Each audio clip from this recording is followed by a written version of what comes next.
저를 한번 따라해 보시겠습니다. 건강한 교회 세우기, 사랑. 우리가 건강한 교회 세우기라는 시리즈로 이제 말씀을 계속하고 있는데요. 첫 번째 주는 예배, 두 번째는 기도, 세 번째가 사랑입니다. 전에 광고 드린 대로 말씀에 대한 부분은 2월 첫째 주 주일에 이상규 목사님 모시고 우리가 듣게 되는 관계로 빠지긴 하지만 사실 연결을 하면 예배, 말씀, 기도, 사랑까지 우리가 4주로 연결해서 지금 진행되는 것과 마찬가지입니다.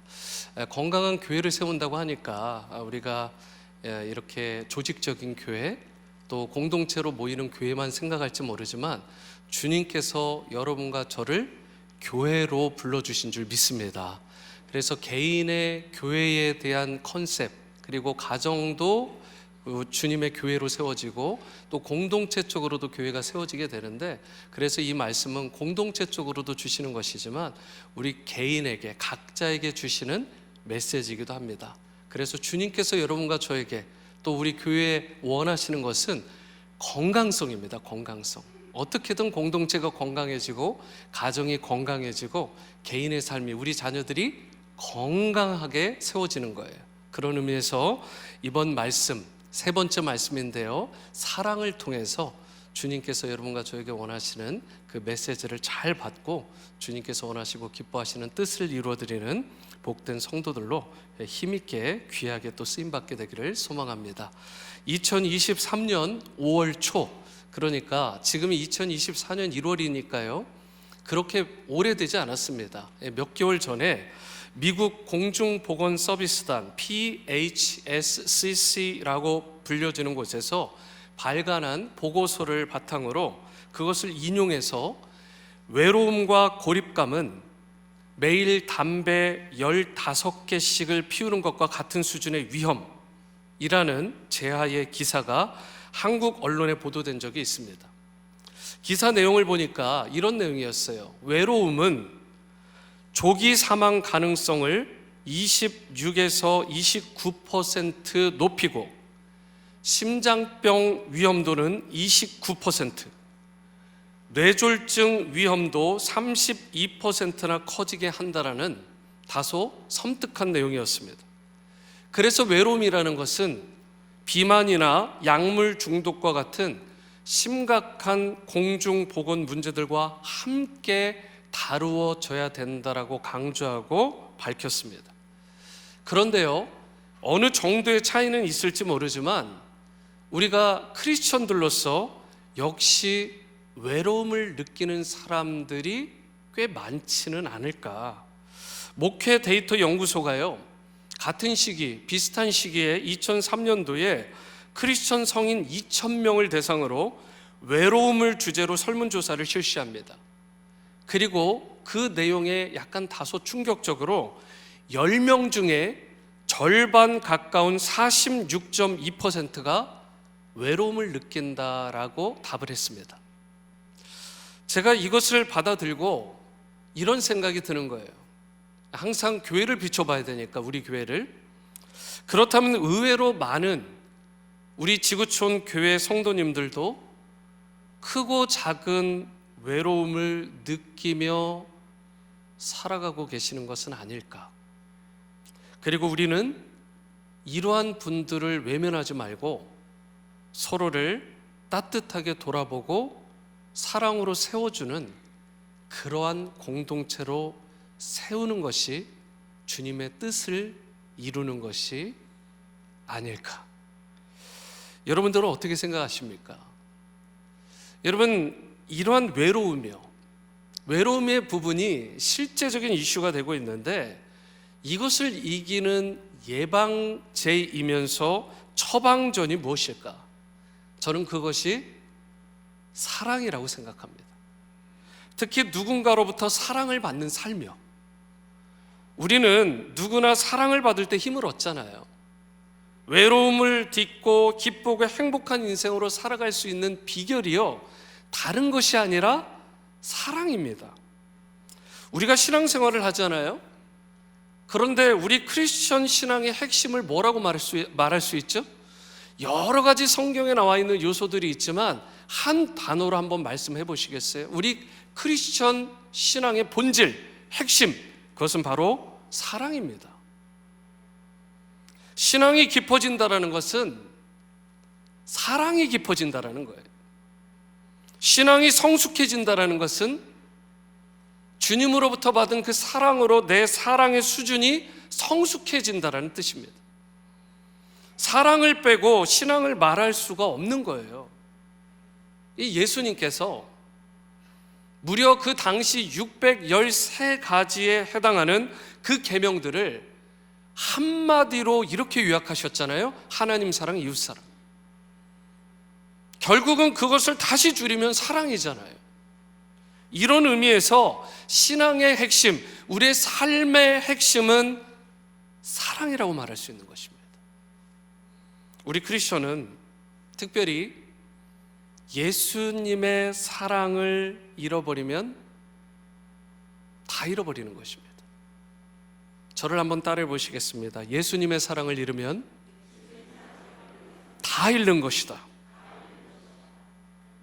아무리 옳고 그름을 따지고요, 아무리 맞고 틀림을 알고 살아가더라도요, 예수님의 사랑을 온전히 깨닫지 못하고 이것을 경험하지 못하고 이것을 누리지 못하고 그분의 사랑을 잃어버리면 결국 다 잃어버리는 거예요. 그래서 사도 바울은 오늘 사랑장이라고 불려지는 고린도전서 13장에서요 이런 말을 계속해서 반복해요. 1절부터 2절, 3절 계속해서 반복합니다. 뭐라고요? 사랑이 없으면, 사랑이 없으면, 사랑이 없으면. 마음을 치는, 마음을 울리는 메시지입니다. 사랑이 없으면. 이 말을 계속해서 반복해요. 사람의 방언과 천사의 말, 예언과 큰 이적을 행할 만한 믿음, 구제와 헌신, 봉사, 이 모든 것들, 당시의 사람들이 크다라고 말해왔던 소위 엄청난 은사들이 열거되었지만 모두 사랑이 없으면 아무것도 아니야 라고 말씀하고 있는 거예요. 우리가 이 땅에서 행하는 모든 일들은 그 동기가 사랑이 되지 않으면 무가치한 것이 되고 맙니다. 그래서 우리에게 진정으로 필요한 것은 무엇이냐? 예수님의 사랑인 것입니다. 사랑이야말로 모든 문제의 해답이 되고 사랑이야말로 진정한 해결책이고 치료제가 되는 것입니다. 다른 것은 좀 부족해도 돼요. 사랑만 좀 충만하게 있으면 나도 살아나고 회복될 뿐만 아니라 나도 누군가를 살리고 회복할 수 있게 되는 것입니다. 그런데 안타까운 게 뭐죠?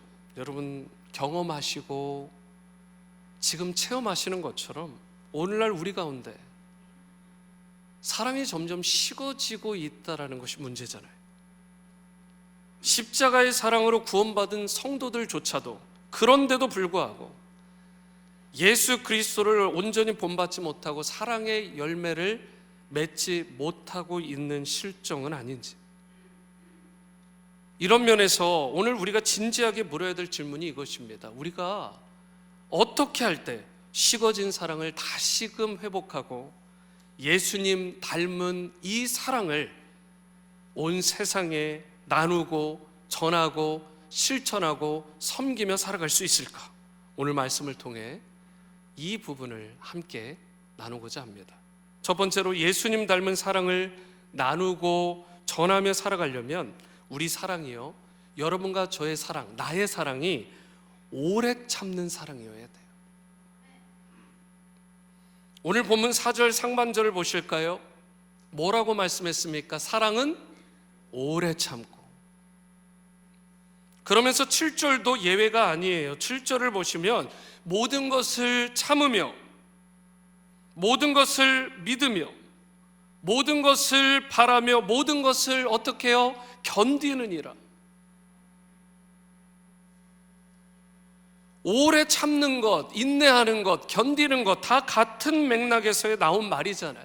결국 사랑은 오래 참는 것입니다. 여러분, 아름다운 가정을, 행복한 가정을 세우는 게 우리의 비전 가운데 하나 아닙니까? 그런데 어떻게 아름답고 건강한 가정, 행복한 가정을 세울 수 있죠? 대답은 의외로 간단합니다. 인내하면 돼요. 서로에 대해서 오래 참아주면 됩니다. 두란노 결혼예비학교와 횃불트리니티 강사로 섬기고 있는 김숙경 소장님이라는 분이 있는데, 이분이 쓴 그런 당신이 좋다라는 책이 있어요. 그 책에 이런 내용이 실려 있습니다. 부부는 서로 사랑해서 결혼했고 평생 사랑하기를 원한다.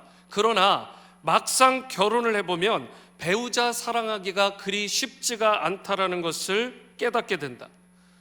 우정의 형태인 필레오나 정욕적인 에로스의 사랑은 그래도 인간의 힘으로 어느 정도 가능하다. 그러나 하나님의 조건 없는 사랑인 아가페는 하나님의 도우심 없이는 불가능하다. 불가능한 거예요. 내 힘으로 되는 게 아닙니다. 하나님의 조건 없는 사랑인 아가페는 하나님이 도와주시지 않으면, 하나님이 인도해 주시지 않으면 불가능한 거라고요. 우리가 읽은 고린도전서 13장에 보면 사랑은 오래 참고 사랑은 온유하며 라고 시작을 합니다. 그런데 예수님께서 오래 참고 온유하셨잖아요.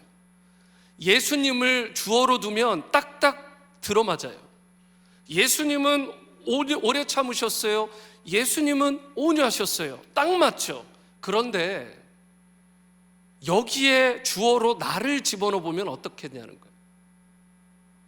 과연 나는 오래 참고 나는 온유한 삶을 살았다고, 살고 있다고 자신 있게 말할 수 있냐는 것입니다. 예수님께서 주신 사랑은 여러분과 제가 서로를 사랑할 수 있는 강력한 힘이 되는 거예요. 그래서 다른 사람을 사랑하려면 어떻게 해야 된다고요? 먼저 예수님의 사랑을 받아 누려야 되는 것입니다. 그 사랑을 내가 받고 누릴 때 비로소 나도 누군가를 사랑하고 누군가를 섬길 수가 있게 되는 것입니다.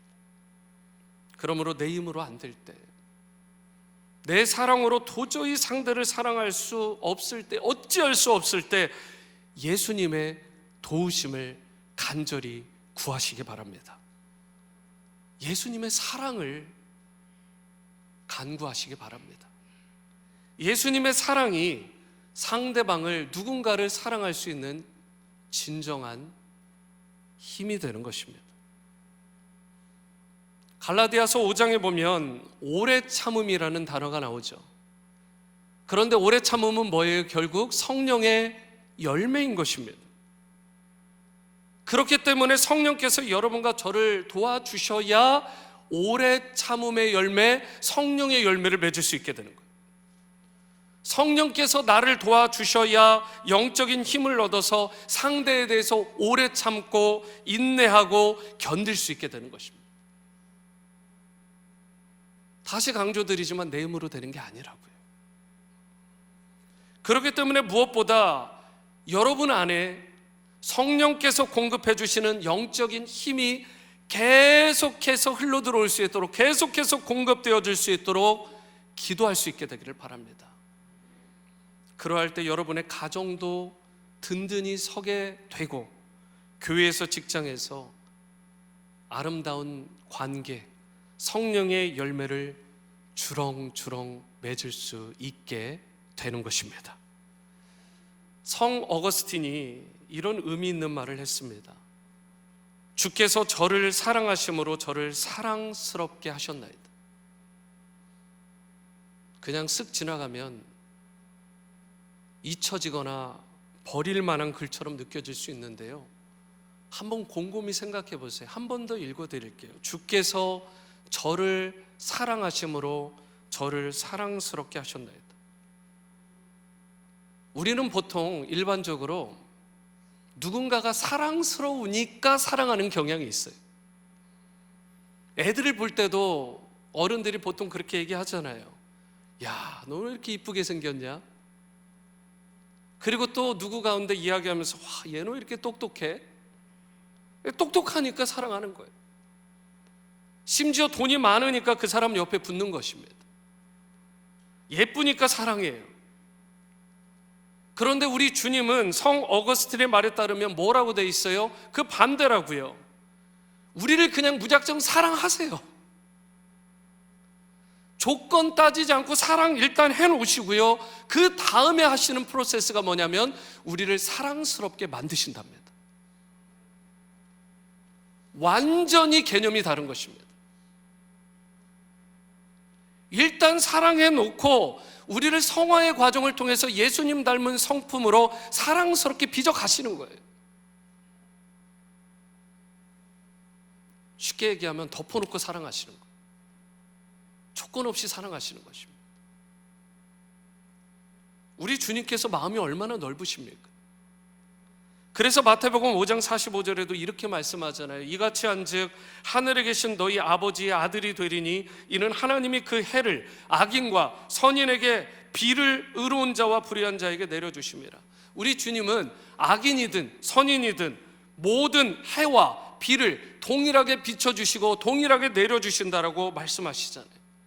우리가 어떤 상황이든지 그냥 사랑하시는 거예요.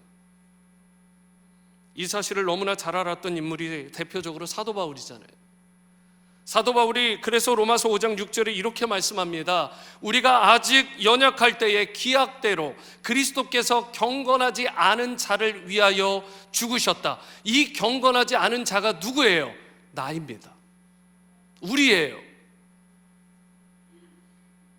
다른 누군가가 아니라 그 경건하지 않은 자가 난데, 그 경건하지 않은 나를 위하여 예수님 죽으셨습니다.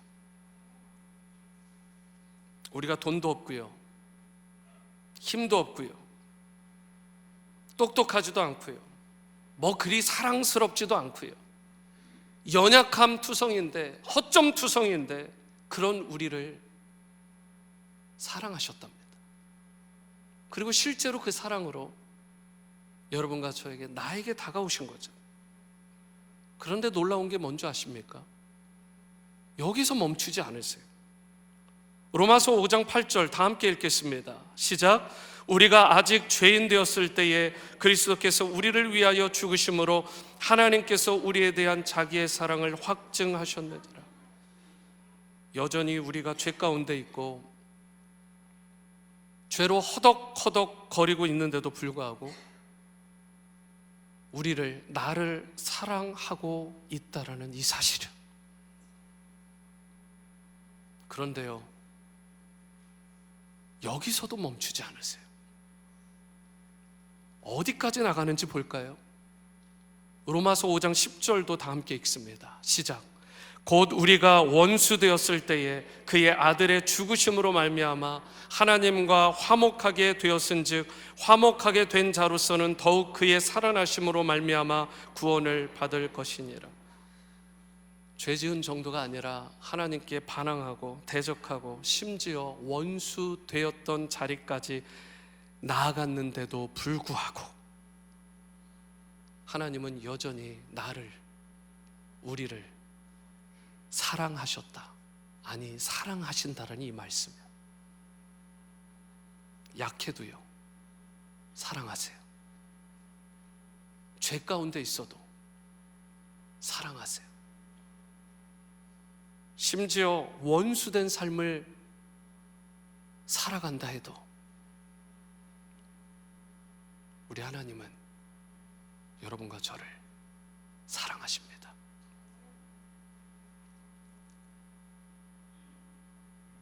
하나님의 사랑에선 결코 예외일 수 있는 자가 없다라는 거예요. 그 부분에서 여러분과 저도 예외가 아니었던 것입니다. 모두를 품어주시고 모두를 용서하시는 이 하나님의 절대적인 사랑, 그 사랑이 많으신 하나님께서 마지막 결산의 때에 과연 뭘 결산하시겠습니까? 여러분과 제가 얼마나 대단한 업적을 세상에서 세웠는지, 얼마나 이 땅에서 그럴싸하게 살았는지를 가지고 우리의 업적을 따져가면서 그것으로 카운트하면서 이밸류에이션 평가하실까요? 아니죠. 우리가 얼마나 하나님께서 우리에게 보이신 그 사랑을 힘입어서 나도 예수님 닮은 그 사랑으로 누군가를 사랑했는지, 그 사랑을 가지고 하나님을 얼마나 사랑하고 이웃을 얼마나 사랑했는지, 내가 배우자를 얼마나 사랑했는지, 부모가 자녀를, 자녀가 부모를, 그리고 교회 안에서 형제가 자매를, 자매가 형제를 얼마나 사랑했는지, 그리고 교회 밖에서 세상에서 얼마나 내 이웃을 내 몸과 같이 사랑했는지, 이것을 가지고 반드시 평가하고 계수하실 것입니다. 여러분은 준비가 되셨습니까? 이제 신앙의 핵심, 삶의 본질은 과연 사랑이구나.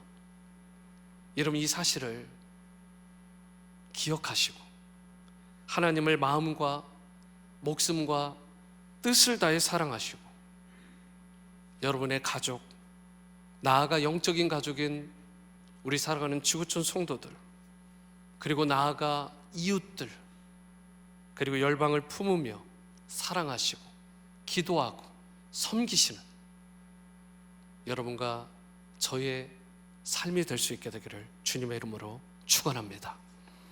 두 번째로, 예수님 닮은 사랑을 나누고 전하려면 나의 사랑, 여러분과 저의 사랑, 이 사랑이 희생하는 사랑이어야 합니다. 여러분이 잘 아시는 것처럼 사랑에는 sacrifice, 제사를 의미하는, 예배를 의미하는, 희생을 의미하는 이 sacrifice가 들어가야 되는 거예요. 모든 것을 참고 견디는 희생이 반드시 있어야 되는 것입니다. 여러분, 많은 분들이 기억하실 것 같아요. 1995년에 대한민국에 큰 감동과 반향을 주었던 존 삼성생명의 광고가 하나 있었습니다. 이런 내용이었어요. 제목이 우리는 당신을 어머니라 부릅니다. 21, 당신은 고개를 2번 넘어 얼굴도 본 적 없는 김씨 댁의 큰 아들에게 시집을 왔습니다. 26, 시집 온 지 5년 만에 자식을 낳았습니다. 당신은 그제서야 시댁 어른들한테 며느리 대접을 받았습니다. 32, 자식이 밤늦게 급체를 앓았습니다. 당신은 자식을 업고 읍내병원까지 밤길 20리를 내달렸습니다. 40, 그의 겨울은 유난히 추웠습니다.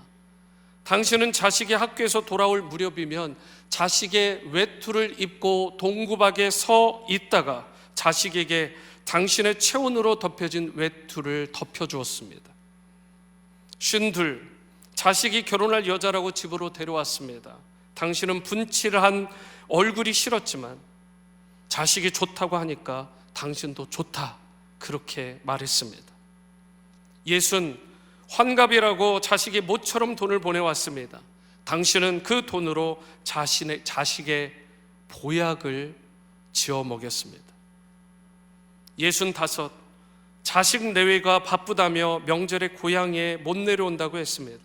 당신은 동네 사람들에게 아들이 바빠서 아침 일찍 왔다 갔어, 그렇게 말하며 당신 평생 처음으로 거짓말을 했습니다.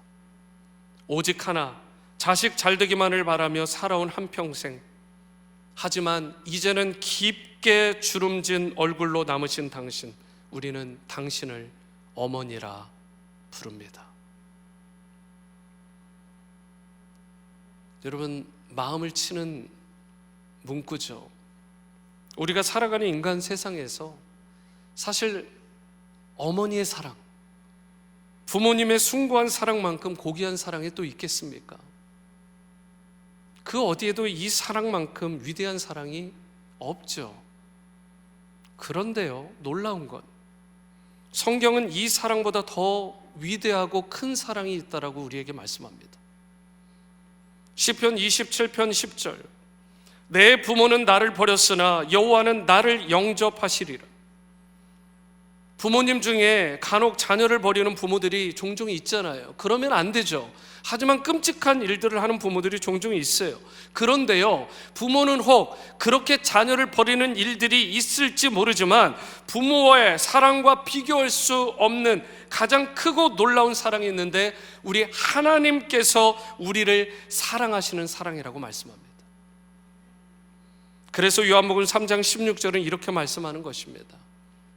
하나님이 세상을 이처럼 사랑하사 독생자를 주셨으니 이는 그를 믿는 자마다 멸망하지 않고 영생을 얻게 하려 하심이라. 하나님께서 우리를 너무나 사랑하셔서 단 하나밖에 없는 독자 예수님을 내어 주셨다는 것입니다.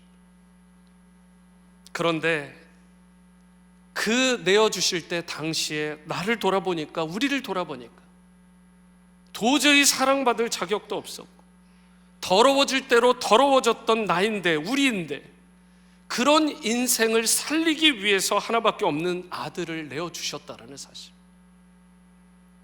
혹 여러분 가운데, 저도 자녀가 2명이 있지만 이 2 자녀가 있다라고 할 때 그 둘 중 한 자녀, 에이 나는 포기해야지 라고 포기하실 분 있으세요? 2명은 좀 너무 좁나요? 10명으로 늘려볼까요?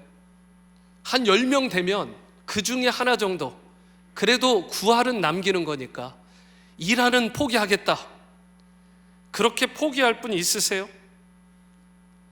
여러분, 아마 정상적인 부모라면 누구도 자녀 포기하지 못합니다. 끝까지 포기하지 못해요. 그런데요,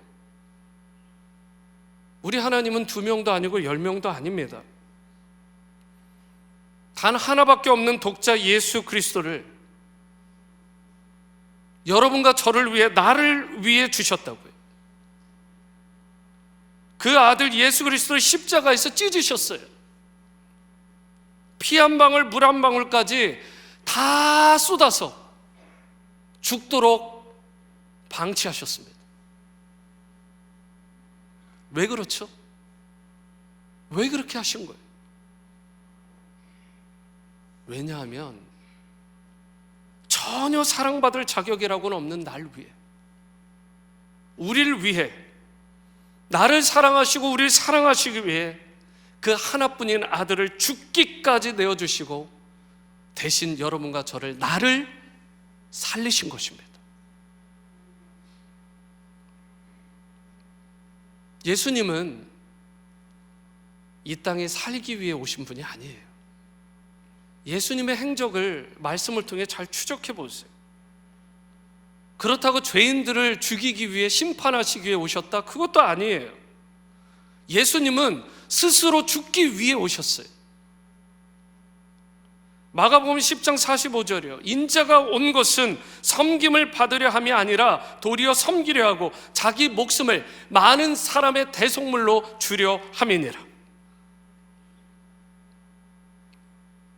우리가 십자가에 달려 죽었어야 하는 죄인인데, 내가 달려 죽었어야 되는데, 그러한 죄인된 날 위해, 우리를 위해 예수님께서 대신 죽으신 것입니다. 이사야 53장 5절에도요, 그가 찔림은 우리의 허물 때문이요 그가 상함은 우리의 죄악 때문이라. 그가 징계를 받음으로 우리는 평화를 누리고 그가 채찍에 맞음으로 우리는 나음을 받았다라고 말씀합니다. 내가 달려야 할 십자가였는데, 내가 맞아야 될 채찍이었는데, 내가 죽었어야 될 그 자리였는데, 그 모진 죄의 징벌과 체벌을 예수님께서 날 사랑하심으로, 우리를 사랑하심으로 말미암아 대신 희생하셔서, 세크리파이스 하셔서 나를 살리신 것입니다.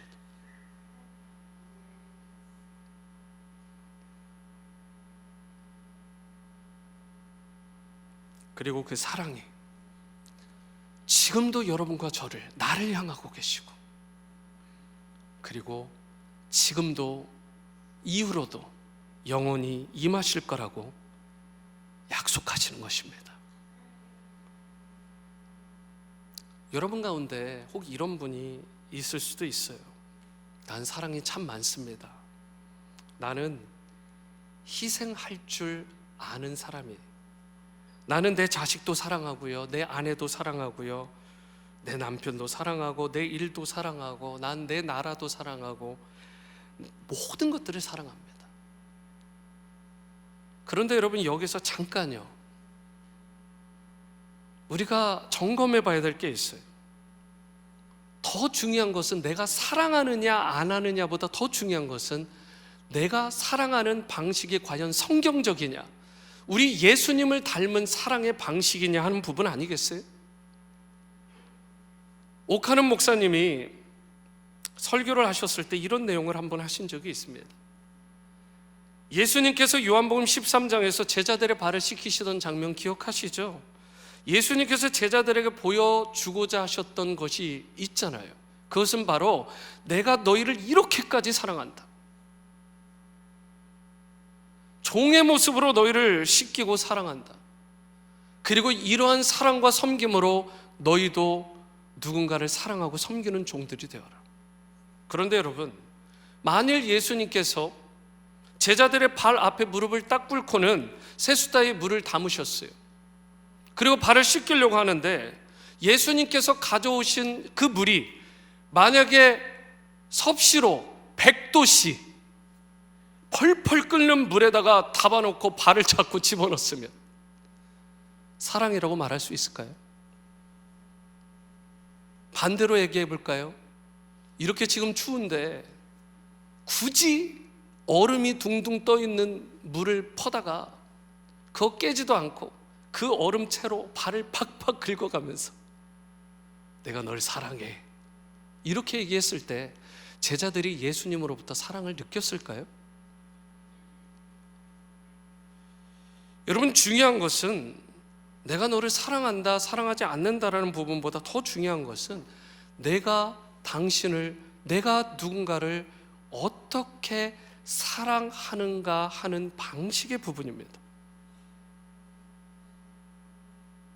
술을 거나하게 들고 사람을 막 구타하면서 내가 너를 사랑해서 이런 거야, 여러분, 그게 사랑인가요? 아니잖아요. 오늘 우리가 내 마음속에 사랑이 있다라고 그렇게 하는 것보다 더 중요한 것은 바로 이 부분이에요. 성령님께서 내 마음에 임재하시고 내주하시고 역사하셔서 나에게 보여주시고 나에게 깨닫게 하시고 나에게 실천하게 하시는 그 방식으로 내가 누군가에게 오래 참고 누군가에게 희생하고 누군가를 섬기는 그 사랑으로 사랑하는 사랑,